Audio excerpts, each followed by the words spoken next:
Hello बेटा, कैसे हैं आप सब लोग। होप यू बेटा बहुत अच्छे होंगे। आज की इस वीडियो क्लास में बेटा हम लोग कॉन्ट्रैक्ट कॉस्टिंग का एक और इम्पॉर्टेंट टॉपिक पढ़ने जा रहे हैं। इससे पहले बेटा जो कॉन्ट्रैक्ट कॉस्टिंग है उस पर मैंने 3 to 4 वीडियोस बनाकर अपलोड की हैं, जिनमें मैंने कॉन्ट्रैक्ट कॉस्टिंग का बेसिक समझाया है और 2-3 क्वेश्चंस भी आपको सॉल्व करके दिखाए हैं। अगर आपने वो वीडियोस नहीं देखी है तो बेटा पहले आप उन वीडियोस को देख लीजिएगा, सो दैट कि बेटा ये जो कॉन्ट्रैक्ट कॉस्टिंग की एडवांस वीडियो है वो आपको और अच्छे से समझ में आ जाए। तो बेटा आज की कॉन्ट्रैक्ट कॉस्टिंग वीडियो को स्टार्ट करते हैं।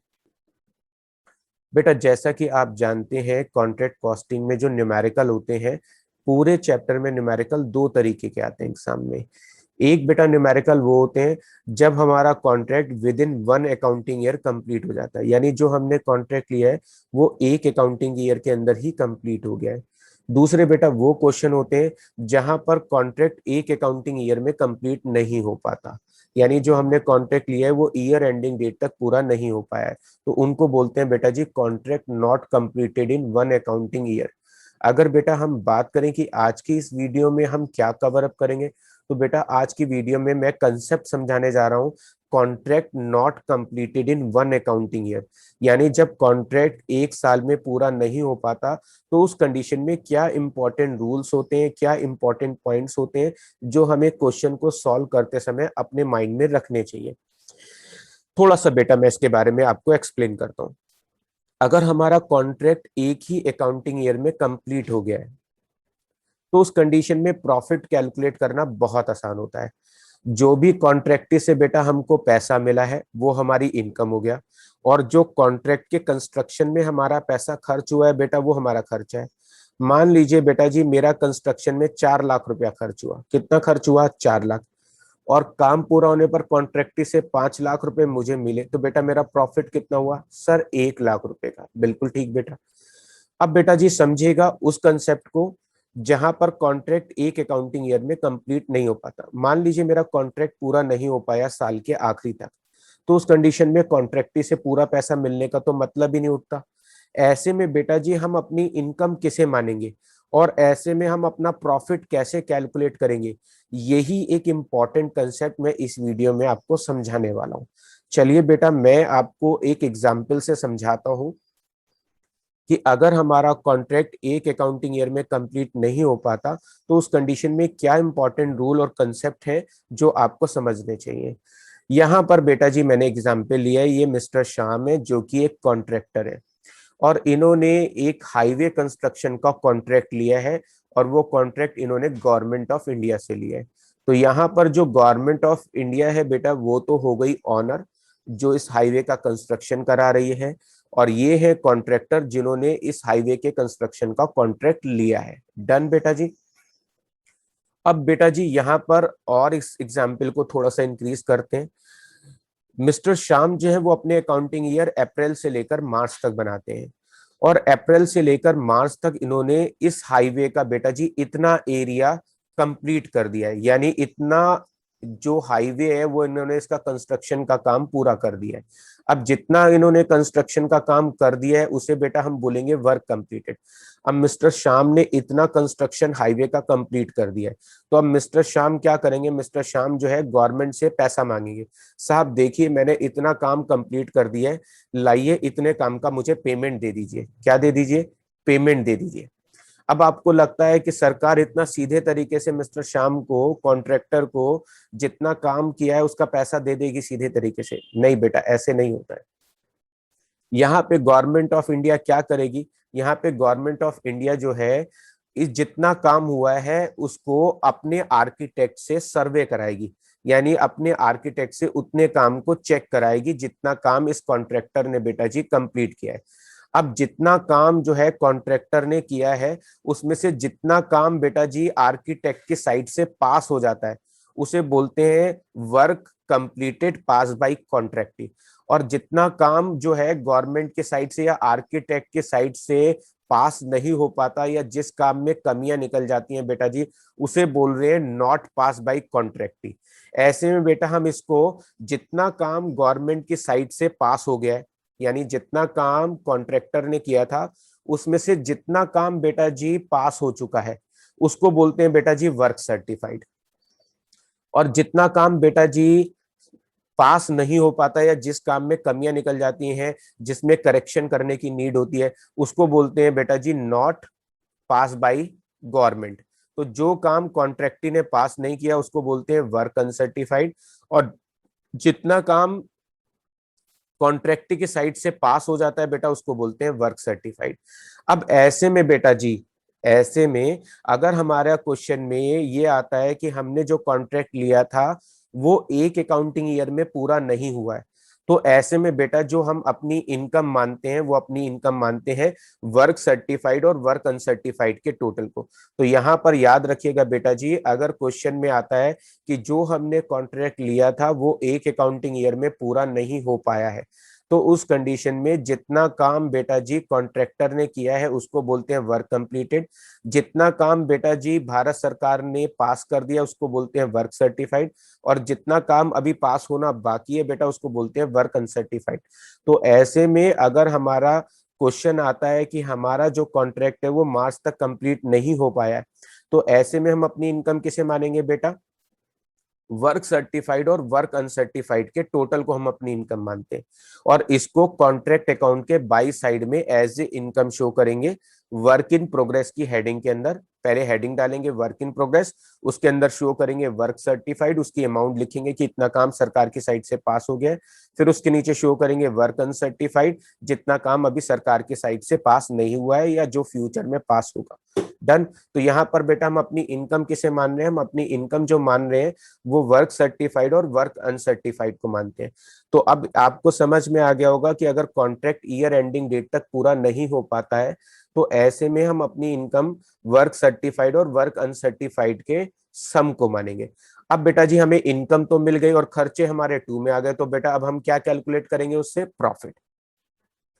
अब बेटा जी मैं आपको रूल समझाने जा रहा हूँ regarding profit transfer to profit and loss. यानी जो भी हमारा प्रॉफिट निकला है उसमें से कितना हम प्रॉफिट पीएनएल में ट्रांसफर करेंगे और कितना प्रॉफिट हम फ्यूचर के लिए रिजर्व करेंगे। सर ये रूल्स कब एप्लीकेबल होते हैं, बेटा ये रूल्स तब एप्लीकेबल होते हैं जब ईयर एंडिंग डेट पर कॉन्ट्रैक्ट कंप्लीट नहीं हो पाएगा। डन बेटा जी। यानी जो हमने कॉन्ट्रैक्ट लिया है वो 31 मार्च तक पूरा नहीं हो पाता है, तो उस कंडीशन में जो भी हमारा प्रॉफिट निकला है उसके रिगार्डिंग बेटा जी कुछ रूल्स है, और वो टोटल बेटा जी 4 रूल्स है। तो यहां पर बेटा अभी मैं रूल नंबर 1 आपको समझाने जा रहा हूं। तो जितना हमारा प्रॉफिट निकला है उस सारे को हम अपना प्रॉफिट शो नहीं करेंगे। यानी मान लीजिए वर्क सर्टिफाइड का सम 4 लाख है, वर्क सर्टिफाइड का सम 4 लाख रुपए है, और वर्क अनसर्टिफाइड का सम 50,000 रुपए। तो कितना हो गया बेटा जी, 4,50,000। और खर्चा बेटा जी मेरा 3,50,000 का है, तो ऐसे में मेरा प्रॉफिट कितना निकला, 1 लाख का। तो बेटा जी जो ये मेरा प्रॉफिट निकला है 1 लाख का, इसको बोलेंगे नोशनल प्रॉफिट। इसको हम अपना प्रॉफिट या प्रॉफिट एंड लॉस या नेट प्रॉफिट नहीं बोलेंगे। बेटा जी अभी हमारा कॉन्ट्रैक्ट पूरा नहीं हुआ है, तो ऐसे में जो प्रॉफिट निकलता है उसको बोलते हैं नोशनल प्रॉफिट। डन।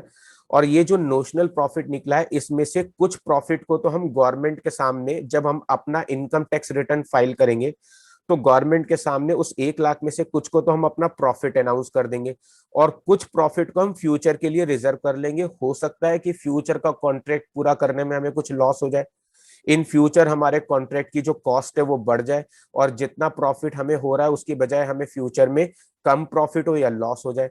तो ऐसे में बेटा हम जितना प्रॉफिट कमाते हैं उसमें से कुछ प्रॉफिट को तो हम सरकार के सामने एज अवर इनकम डिक्लेयर कर देते हैं, नेट प्रॉफिट, और बाकी के कुछ प्रॉफिट को हम फ्यूचर के लिए रिजर्व कर लेते हैं। तो बेटा जी उसी के रिगार्डिंग मैं रूल समझाने जा रहा हूं। अब हम जो डिस्कस करेंगे बेटा जी रूल नंबर 1 करेंगे। अब आपको रूल नंबर 1 में समझाऊं बेटा जी, जितने भी आपको क्वेश्चन करने होंगे जहां पर वर्क हमारा कंप्लीट नहीं हो पाता ईयर एंडिंग डेट तक, वहां पर प्रॉफिट में से कितना पीएनएल में जाएगा और कितना वर्क इन प्रोग्रेस में रिजर्व करेंगे उसका रूल नंबर 1 समझा रहा हूं। सबसे पहले बेटा जी आपको जो चेक करना है क्वेश्चन में, वो चेक करना है कि आपका वर्क सर्टिफाइड कॉन्ट्रैक्ट प्राइस का कितना आ रहा है। अगर आपका वर्क सर्टिफाइड कॉन्ट्रैक्ट प्राइस के 1/4 से कम है, अगर आपका वर्क सर्टिफाइड आपके कॉन्ट्रैक्ट प्राइस का 1/4 से कम है, सपोज करिए बेटा जी जो आपका कॉन्ट्रैक्ट प्राइस है वो 4 लाख रुपए है, अगर मैं 4 लाख का 1/4 निकालूं अगर मैं 4 लाख का 1/4 निकालूं तो कितना निकलेगा, 1 लाख। और मेरा वर्क सर्टिफाइड कितना है बेटा जी, 80,000। तो मेरा जो वर्क सर्टिफाइड है वो कॉन्ट्रैक्ट प्राइस के 1/4 से कम है। वर्क सर्टिफाइड 4 लाख है, उसका 1/4 यानी 1 लाख। मेरा जो वर्क सर्टिफाइड है वो है 80,000, जो कि वर्क सर्टिफाइड कॉन्ट्रैक्ट प्राइस के 1/4 से कम है। तो उस कंडीशन में बेटा जी जितना भी प्रॉफिट होगा, जितना भी प्रॉफिट होगा, अगर हमारा वर्क सर्टिफाइड कॉन्ट्रैक्ट प्राइस के 1/4 से कम है, तो उस कंडीशन में हम जितना भी प्रॉफिट होता है वो सारा का सारा प्रॉफिट वर्क इन प्रोग्रेस के अकाउंट में ट्रांसफर कर देंगे। यानी हम उस पैसे को फ्यूचर के लिए रिजर्व कर लेंगे। सरकार के सामने हम अपना नेट प्रॉफिट 0 शो करेंगे। डन बेटा जी। फिर से, अगर हमारा वर्क सर्टिफाइड कॉन्ट्रैक्ट प्राइस के चौथाई से कम है, तो उस कंडीशन में जितना भी प्रॉफिट हमको हुआ है वो सारा प्रॉफिट हम वर्क इन प्रोग्रेस में ट्रांसफर करेंगे और उस प्रॉफिट को फ्यूचर के लिए रिजर्व कर लेंगे। सरकार के सामने हम अपना प्रॉफिट एंड लॉस 0 शो करेंगे। डन, क्योंकि हमारा कॉन्ट्रैक्ट 1/4 से भी कम अभी कंप्लीट हुआ है। डन। आइए बेटा जी, रूल नंबर 2 समझेंगे यहाँ पर अब हम सबसे इंपॉर्टेंट रूल नंबर 2 समझने जा रहे हैं बेटा जी। रूल नंबर 2 के लिए क्या चीज आपको ध्यान रखनी है, यहाँ पर अगेन आप चेक करेंगे कि आपका जो वर्क सर्टिफाइड है, आपका जो वर्क सर्टिफाइड है अगर वो 1/4 से ज्यादा है लेकिन कॉन्ट्रैक्ट प्राइस के आधे से कम है। अब अगर मेरा मान लीजिए बेटा जी कॉन्ट्रैक्ट प्राइस कितना है, 4 लाख। 4 लाख का 1/4 कितना होता है सर, 4 लाख का 1/4 होता है 1 लाख। और 4 लाख का हाफ कितना होता है बेटा जी, 2 लाख। अब देखो बेटा, मेरा वर्क सर्टिफाइड 1,80,000 है, ये 1/4 से तो ज्यादा आ रहा है, यानी 1 लाख से तो ज्यादा है, लेकिन 2 लाख रुपए से कम है। तो अगर आपका वर्क सर्टिफाइड 1/4 से ज्यादा हो लेकिन 1/2 से कम हो, तो उस कंडीशन में हम कितना प्रॉफिट यानी नोशनल प्रॉफिट में से कितना प्रॉफिट पीएनएल में ट्रांसफर करेंगे, वो रूल बता रहा हूं बेटा जी। ऐसे में प्रॉफिट एंड लॉस में कितना प्रॉफिट ट्रांसफर करेंगे, उसके लिए आपको ये फार्मूला यूज करना पड़ेगा। आपको क्या करना है बेटा जी, जो भी आपको क्वेश्चन में कैश रिसीव दिया है उसको ऊपर लिखना है, डिवाइड बाई करना होगा उसको वर्क सर्टिफाइड से, इनटू करेंगे नोशनल प्रॉफिट, और जो भी निकलेगा उसका 1/3 आपको पीएनएल में डालना होगा। डन। ऐसा कब करेंगे, जब आपका वर्क सर्टिफाइड कॉन्ट्रैक्ट प्राइस के 1/4 से ज्यादा हो लेकिन आधे से कम हो। तो उस कंडीशन में आप क्या करेंगे, जितना कैश रिसीव है उसको वर्क सर्टिफाइड से डिवाइड करिए इनटू नोशनल प्रॉफिट और उसका 1/3 आप पीएनएल में ट्रांसफर कर दीजिए। डन बेटा। अब बेटा जी हम समझेंगे रूल नंबर 3। अगर हमारा बेटा जी, एक सेकेंड के लिए बेटा होल्ड करिएगा। जी बेटा, एक छोटा सा मिस्टेक था उसको मैंने करेक्ट कर दिया। तो बेटा अब रूल नंबर 3 स्टार्ट करते हैं। रूल नंबर 3 में क्या है, अगर हमारा वर्क सर्टिफाइड बेटा हाफ से ज्यादा है, इससे प्रीवियस वाले में हाफ से कम था, अगर हमारा वर्क सर्टिफाइड हाफ से ज्यादा है लेकिन कॉन्ट्रैक्ट प्राइस के 90% से कम है, यानी हाफ बोले तो 50% से तो ज्यादा है हमारा वर्क सर्टिफाइड लेकिन कॉन्ट्रैक्ट प्राइस के 90% से कम है। फॉर एग्जाम्पल बेटा जी, हमारा जो क्वेश्चन में कॉन्ट्रैक्ट प्राइस है वो 4 लाख है, अगर मैं 4 लाख का हाफ निकालूं तो कितना आएगा सर, 2 लाख आएगा। और बेटा 4 लाख का 90% निकालूं तो कितना आएगा, 3,60,000। अगर मेरा वर्क सर्टिफाइड आधे से ज्यादा है यानी 2 लाख से ज्यादा है लेकिन 90% यानी 3,60,000 से कम है, अगर हमारा वर्क सर्टिफाइड आधे से ज्यादा है लेकिन 90% से कम है, तो उस कंडीशन में बेटा जी प्रॉफिट एंड लॉस में किस तरीके से कितना प्रॉफिट ट्रांसफर करेंगे, उसके लिए ये फार्मूला अप्लाई होगा, cash receive divide by work certified into notional profit into 2/3। तो बेटा जी ऐसे में हम जो भी निकलेगा उसका 2/3 प्रॉफिट एंड लॉस में ट्रांसफर कर देंगे और जो अमाउंट बैलेंस बचेगी उसे वर्क इन प्रोग्रेस के नाम से फ्यूचर के लिए रिजर्व कर लेंगे। तो ये था बेटा हमारा रूल नंबर 3।